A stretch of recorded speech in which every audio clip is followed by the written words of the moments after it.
मैं इस वक्त धनबाद बलियापुर प्रखंड के गुलमारा में हूँ। आप देख सकते हैं हमारे पीछे जो यहाँ पर बैठे हुए ये मुकुंदा परियोजना के रैयत ग्रामीण हैं। लगभग 84 दिन इनका होने को है, यहाँ पर ये धरना प्रदर्शन दे रहे हैं।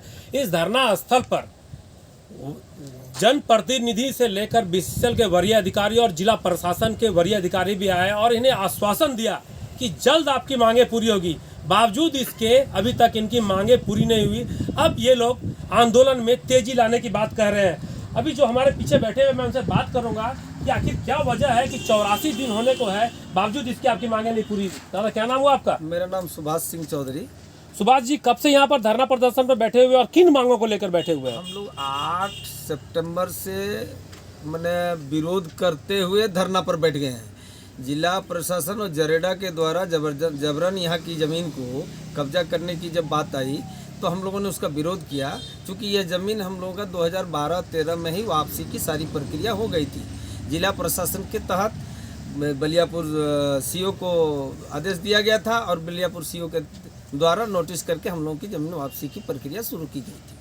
तदुपरांत हम लोग शिथिल हो गए कि ठीक है, हम लोगों की ज़मीन वापस हो जाएगी। यह ज़मीन 1990 की दशक में मुकुंदा प्रोजेक्ट के नाम से बीसीसीएल के लिए लिया गया था, अधिग्रहण किया गया था और मुकुंदा प्रोजेक्ट फेल हो जाने के बाद हम लोगों की भूमि वापसी प्रक्रिया शुरू की गई थी।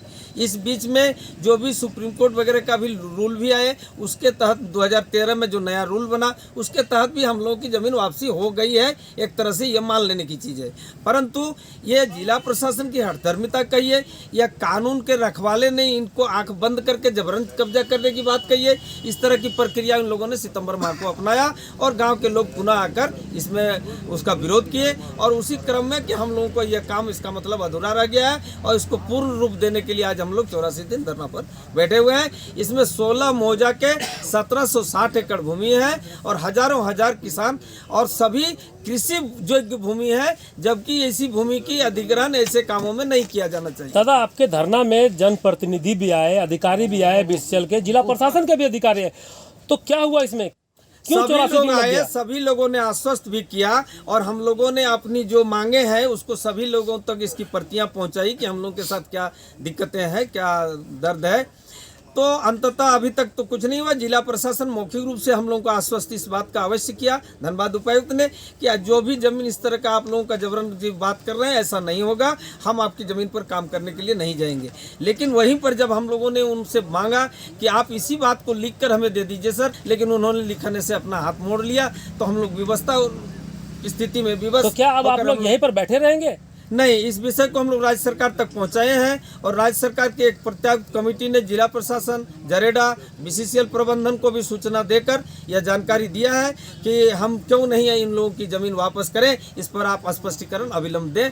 और वो प्रक्रियागत है, अब जब तक प्रक्रिया पूरी नहीं होती है तब तक लेकिन हम लोग यहाँ से नहीं हटेंगे। आपने सुना, जब तक ग्रामीण रैयतों की मांगे पूरी नहीं होगी तब तक ये धरना प्रदर्शन खत्म नहीं होगा। हमारे साथ कुछ और भी लोग हैं, मैं उनसे बात करूंगा। दादा, क्या नाम हुआ आपका?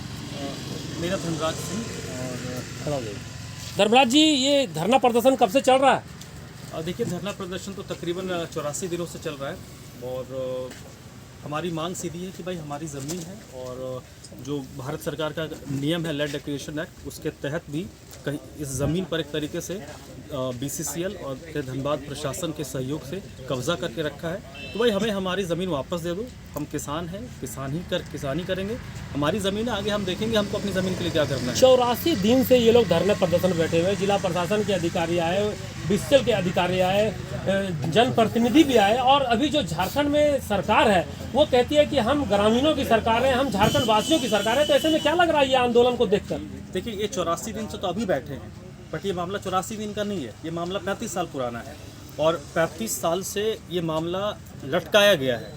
क्योंकि जो नियम कानून तो आप लोगों को भी पता है, आपको जो हमारे अभिभावक हैं उन लोगों ने बता दिया कि भाई भारत सरकार का नियम कानून क्या है। 84 दिन से हम बैठे हैं अभी, लेकिन इसके आगे भी हम इसको लेकर जाने का प्लान कर रहे हैं। क्योंकि देखिए, होता क्या है ना कि जब तक आप अपनी ताकत का एहसास नहीं कराएंगे, आपको कुछ मनवाने के लिए, मांग के लिए छीनना पड़ता है। आप इस इंतज़ार में नहीं हो रह सकते कि आपको कुछ चाहिए। बच्चे को भी कुछ चाहिए होता है तो बच्चा रोता है तो माँ बाप कुछ इंटरटेन करते हैं। ऐसा नहीं बच्चा अगर चुपचाप सोया हुआ है तो माँ बाप उसको इंटरटेन नहीं करते हैं। तो हमने तकरीबन 84 दिन से तो हम बैठे हुए हैं। वो भी क्यों बैठे, क्योंकि होता क्या है ना, एक गोल्फ में नियम होता है कि हवा की दिशा क्या होती है, तो घास उछाल के देखते हैं कि हवा किस दिशा में बहती है, तो खिलाड़ी उसी से खेलता है। तो धनबाद जिला प्रशासन और BCCL क्या करता है पिछले 35 सालों से, वो ग्रामीण क्या करना चाहते हैं तो हर 2-2.5 साल में क्या करेगा, वो आके JCB लगवा के 4-5 लोगों को लगवा के कुछ अपना काम करने की कोशिश करेगा। लोग आंदोलन करते हैं तो फिर वो काम को रोक देता है, फिर 2 साल 3 साल 4 साल के लिए मामला आगे लटका दिया जाता है। बट इस बार जो हमारे 16 मौजा के लोग हैं, हम इस इशू को यहीं पर नहीं ख़त्म करेंगे। इसको जितना भी आगे लेकर जाना हो सकता है हम उसको लेकर जाएंगे। और आपके माध्यम से धनबाद का ये जो हमारे कॉन्स्टिट्यूशनल अभिभावक हैं DC साहब, उनको और BCCL के जो सो कॉल्ड बड़े अधिकारी हैं, उनके अकाउंट में 30-31 को तनख्वाह आती है। हम बैठे ना बैठे फ़र्क नहीं पड़ता, बट इसको हम आगे लेकर जाएंगे। और ना ही DC साहब फाइनल अथॉरिटी हैं, नो डाउट उनके पास ताकत है, पावर है, बट उनकी भी जवाबदेही किसी के प्रति है। जो यहाँ पर BCCL के बड़े अधिकारी बैठे हुए हैं, वो भी फाइनल अथॉरिटी नहीं है, उनके ऊपर भी लोग बैठे हुए हैं। तो इस बार इशू को मैं अपने एंड से तो इस चीज़ को अश्योर करता हूँ अपने आसपास के लोगों को कि इस इशू को लेकर हम अब रांची तक तो हमने पिछले 30-35 सालों से नॉक किया ही है, इधर हम दिल्ली में भी नॉक करेंगे। ज़रूरत पड़ी तो हम इसको प्राइम मिनिस्टर ऑफिस भी लेके जाएंगे, हम कोल मिनिस्ट्री भी लेके जाएंगे, और कोल सेक्रेटरी से मैं हो सकता है अगले कुछ दिनों के अंदर मैं व्यक्तिगत तौर पर कोयला मंत्री से भी मिलूँगा, मेरी बात भी हुई है, कोल सेक्रेटरी से मैं मिलूँगा और उनके पास जाके इशू उठाऊँगा।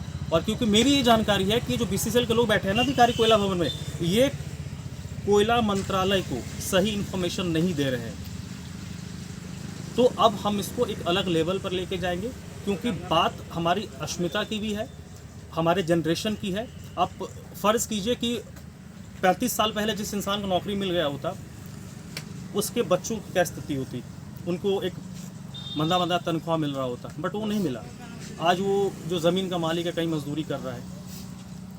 तो भाई हमारे लिए धनबाद में आज तक 84-85 से जितने DC बैठे, जितने भी कोयला भवन अधिकारी बैठे, CM DGM जो भी हो, वो हम लोगों के गुनहगार हैं, उनको हम चाह के माफ़ी मांगनी चाहिए। तो उन्होंने हमारे एक जनरेशन को ख़राब कर दिया है। मतलब इस बार की आंदोलन जो है वो ऊपर तक जाएगी और अपने हक को लेके ही रहेंगे। बिल्कुल, देखिए हमारे पास ऑप्शन नहीं है ना, हम क्या करेंगे। चलिए मैं अपने लिए कुछ कर सकता हूँ, बट यहाँ पे मेरे जैसे लोग नहीं है, कई ऐसे लोग हैं। आप कभी जाइए आसपास के जितने गांव है, घूम के देखिए, आपको गुर्बत दिखेगा। आपको भी पता है धनबाद ज़िला में कमाने के लिए लोग आते थे। आज से 20 साल 25 साल पहले मैं देखता हूँ तो मुझे ध्यान नहीं आता कि मेरे गांव से कोई दिल्ली, मुंबई या फिर गुजरात, उत्तराखंड, हिमाचल में कमाने के लिए जाता था। आज गांव-गांव में आपको लड़के मिल जाएंगे जो कमाने के लिए बाहर जा रहे हैं। भाई हमारा गाँव, हमारा घर, हमारी ज़मीन, लोग हमारे यहाँ कमाने के लिए आ रहे हैं और हमारे बच्चे बाहर जा रहे हैं, बाहर कमाने के लिए जा रहे हैं। और इसका जिम्मेदार कौन है?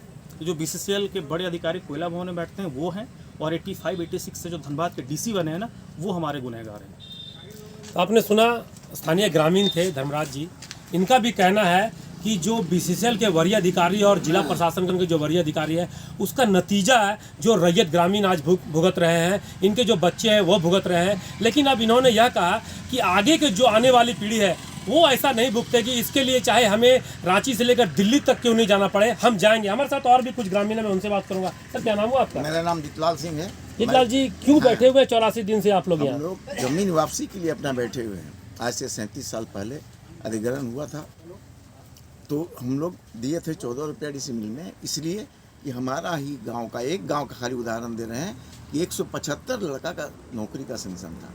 आज तक न मुआवजा दिया गया है और न आज तक नौकरी मिला। नंबर 2, सबसे बड़ा चीज़ है कि वो कहता है कि BCCL की भाई हमारा ज़मीन है। आज भी प्रेजेंट में पंजी 2 में हम लोगों को नाम से दर्ज है, जो सरकार दर्ज कराई है। मैं खुद उसमें प्रिंट करके अपने नाम से दर्ज नहीं किया। पंजी 2 दैट मीन्स थोका, आज भी थोका में मेरा नाम है। आज भी हम लोग रेंट देते हैं। उसकी ज़मीन कैसे हो गई? अपने मन से वो जो ट्रांसफ़र कर दिया जरेडा को, ये अनुचित है। इस संविधान के अनुसार में ये बहुत ज़्यादा लोग के पास त्रुटि करके इसको उसको दिया है। तो क्या करेंगे ऐसे में आगे आप? हम लोग आगे तक जाएंगे, यहाँ से दिल्ली तक जाएंगे, हम लोग सुप्रीम कोर्ट तक जाएंगे। पीछे हम लोग जब इसमें पड़ गए हैं ना, हम लोग इसको छोड़ने वाले नहीं हैं, चाहे जिस तरह का बात हो। हम लोग पीछे नहीं हटेंगे, हम लोग अपना जमीन वापस लेके ही छोड़ेंगे। आपने सुना जो रैयत ग्रामीण इस जगह पर धरना स्थल पर बैठे हुए लगभग 84 दिन से ये कंप्लीट सोच कर बैठे हैं कि इस बार की जो लड़ाई है वो आर पार की लड़ाई होगी, चाहे इसके लिए रांची से दिल्ली तक जाना पड़े, तब तक ये लड़ाई खत्म नहीं होगी। धनबाद से लगातार न्यूज के लिए रंजीत सिंह की रिपोर्ट। न्यूज अपडेट के लिए आप हमारे चैनल को सब्सक्राइब करें। आप हमें फेसबुक और इंस्टाग्राम पर भी फॉलो कर सकते हैं। बने रहे लगातार.in के साथ।